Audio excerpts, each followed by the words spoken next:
शिवाजी महाराजांच्या समोर जाऊन शपथ घेतली असली तरी सुद्धा मी जाहीरपणे बोललोय, जोपर्यंत देवेंद्र फडणवीस यांच्या मनामध्ये येत नाही तोपर्यंत हे अवघड आहे. सहमत आहात तुम्ही? नाही तसं सहमत नाहीये. त्याचं कारण भास्कर शेठ दिशाभूल करतायत.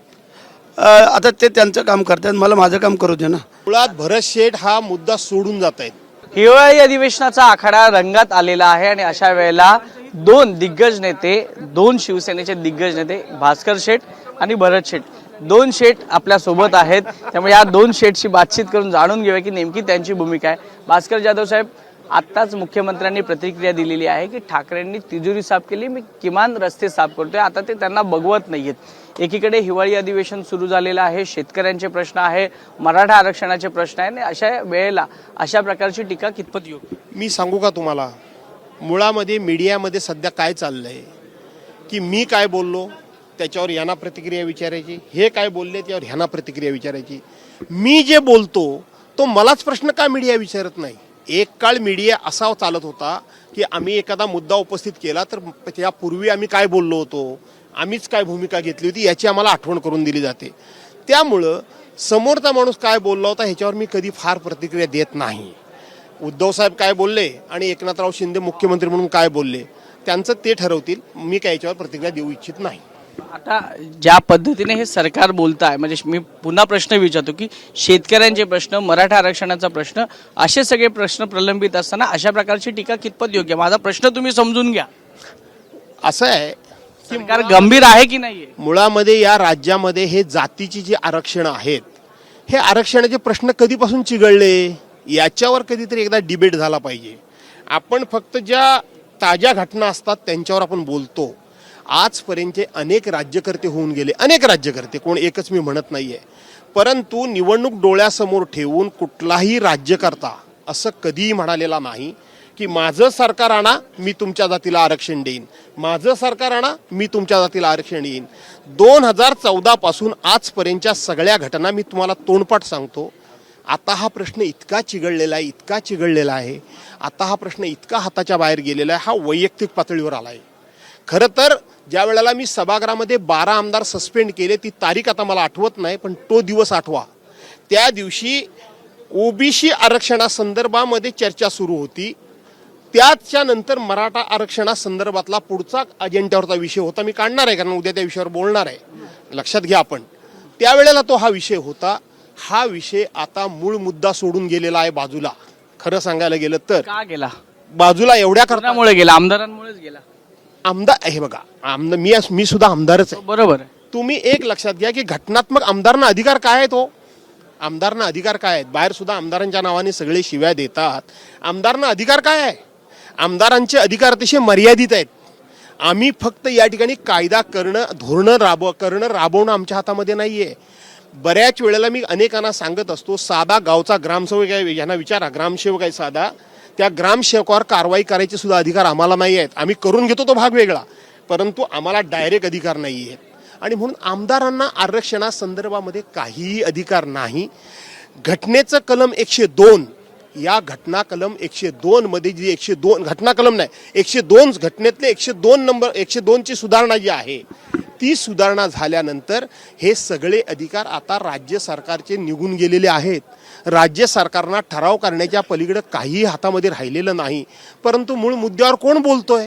मूळ मुद्द्यावर बोलण्याच्या ऐवजी आम्ही ह्यांच्यावर ढकलणार, हे आमच्यावर ढकलणार, ते त्यांच्यावर ढकलणार, काही नाहीये. मी तुम्हाला आत्ताच सांगतो, केंद्र सरकार मनामध्ये आणत नाही तोपर्यंत अगदी एकनाथराव शिंदेनी प्रामाणिकपणे शिवाजी महाराजांच्या समोर जाऊन शपथ घेतली असली तरी सुद्धा मी जाहीरपणे बोललोय, जोपर्यंत देवेंद्र फडणवीस यांच्या मनामध्ये येत नाही तोपर्यंत हे अवघड आहे. म्हणजे एकनाथ शिंदेच्या हातात काही उरलं नाही. प्रयत्न करतायत ते, पण घटनेमध्ये 102 सुधारणा जी आहे, घटना सुधारणा 102 ची आहे झालेली आहे 2018 मध्ये, त्याच्यामध्ये मुख्यमंत्र्यांच्या हातामध्ये हा विषय राहिलेला नाही. हे खरं आहे?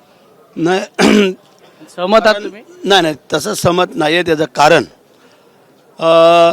मुख्यमंत्री म्हणून जी काय महाराष्ट्राची जबाबदारी आहे, मग भले काही का असं ना, काही कायदे काढून सगळं आहे, मग ते केंद्रापर्यंत नेणं, इथे ठराव मांडणं, सहकार्यांना बरोबर घेणं. कारण ज्याच्या मनामध्ये जर हे आरक्षण देण्याची जर प्रबळ इच्छा आहे तर त्यांनी वरपर्यंत जे त्यांचे प्रयत्न आहेत ते चालू ठेवलेले आहेत, करतायत. त्याच्यामुळे काहीच नाही असं नाही म्हणता येणार. जे काय त्यांना करता येते ते पूर्ण प्रामाणिकपणे करतात. भास्कर शेठ दिशाभूल करतायत. आता ते त्यांचं काम करतात, मला माझं काम करू दे ना. कारण काय आहे, मुख्यमंत्र्यांची जबाबदारी या जनतेची आणि महाराष्ट्राची जरूर आहे. काही नियम अटी शर्ती जे काय वरती केंद्राच्या ह्याच्यामध्ये आहेत तिथपर्यंत जाणं, तिथपर्यंत पोचवणं, त्यांच्याकडनं करून घेणं ही बाब तर मुख्यमंत्र्यांकडे आहेच. आणि तो प्रयत्न आटोकाट करतायत. त्यामध्ये जर कुठं कमी पडत असलं किंवा काय तर तसं भास्कररावांनी सांगावं बाबा ते काय प्रयत्न आमनं जर पूर्ण काहीच जर करत नाहीत असं जर एखादं उदाहरण भास्कररावांनी द्यावं. कारण ज्या माणसाने प्रामाणिकपणे लाखोच्या सभेसमोर शिवाजी महाराजांच्या समोर सांगितलं आणि वस्तुस्थिती आहे, ज्या ज्या वेळेला मोर्चे आले लाखोंचे त्याला सामोरं जाणं, त्यांची व्यवस्था करणं हे त्यावेळेला नगरविकास खात्याचे मंत्री असताना स्वतः आम्ही पाहिलेल्या डोळ्याने. असं आहे, 2 मिनिटं एक मिनिट थांबा जरा. मुद्दा असा आहे की मी असं बोललो नाही की ते काय करत नाही म्हणून. मी म्हटलं ते प्रामाणिकपणे प्रयत्न करतात, हा माझा शब्द आहे. मुळात भरत शेठ हा मुद्दा सोडून जात आहेत, सोडून त्यांना ट्रॅकवर मी आणतो. 102 घटना दुरुस्ती जी आहे त्याच्यावर बोला. एक दुसरी गोष्ट मी तुम्हाला आत्ताच सांगू का की मुळामध्ये एकनाथराव शिंदेनी जर प्रामाणिकपणे प्रयत्न करत नाहीत असं मी म्हणालोच नाही. मी देवेंद्र फडणवीसांच्याकडे सुई फिरवली एक, पण ह्यांना ते सहन होणार नाही देवेंद्र फडणवीसांवर बोललेलं. दुसरी गोष्ट त्यांना का सहन मला माहिती आहे ते जाऊ दे. नेते आपण मराठा आरक्षणावर बोलूया. आता मुळात ते सांगतो ना, आता मुळात सरकारनं एकाच दिशेनं काम करण्याची गरज आहे. 2014 मध्ये काँग्रेस राष्ट्रवादीच्या सरकारमध्ये मराठा समाजाला 16% आरक्षण मिळालं, मुस्लिम समाजाला 5% आरक्षण मिळालं.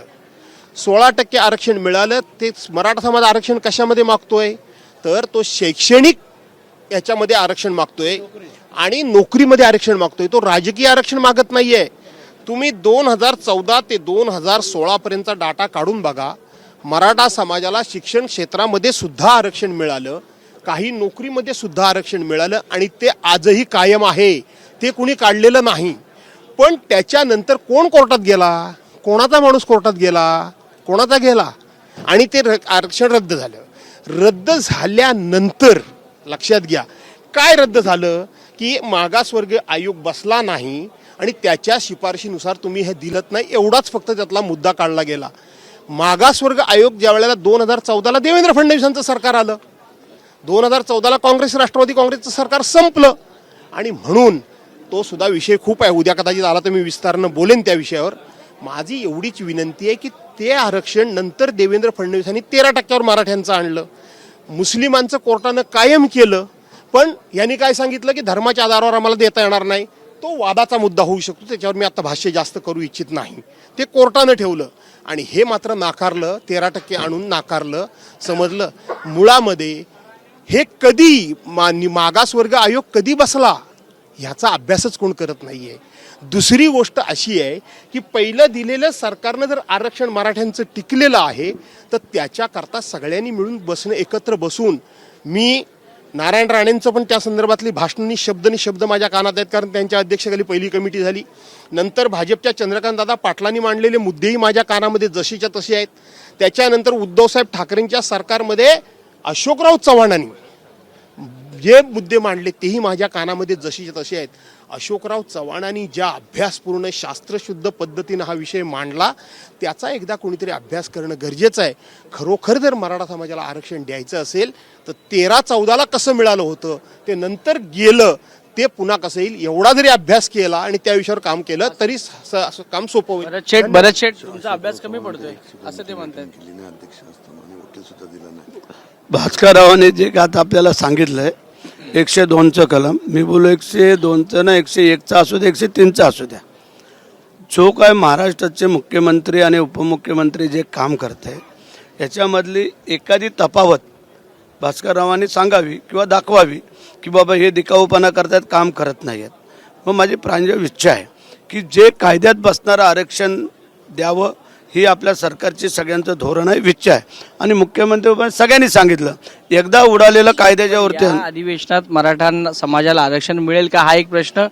हा जो काय बाब आहे ही सगळे आम्ही त्या विचाराधीन आहोत. एखाद्या वेळेला अधिवेशनाचा एखादा दिवस थांबून जर याच्यावर चर्चा घडवायची झाली तरी आमची तयारी आहे. आम्हाला मराठ्यांना आरक्षण द्यायचं आहे, यामध्ये कुठंही किंतु परंतु नाही आहे आणि आपल्या सरकारच्या तर मनामध्ये कुठंही ते नाही आहे. मग नेमकं काय आहे, आता भास्कररावांसारख्यानं जे काय बोलायचं ते बोलतायत, चालतायत, चालू द्या.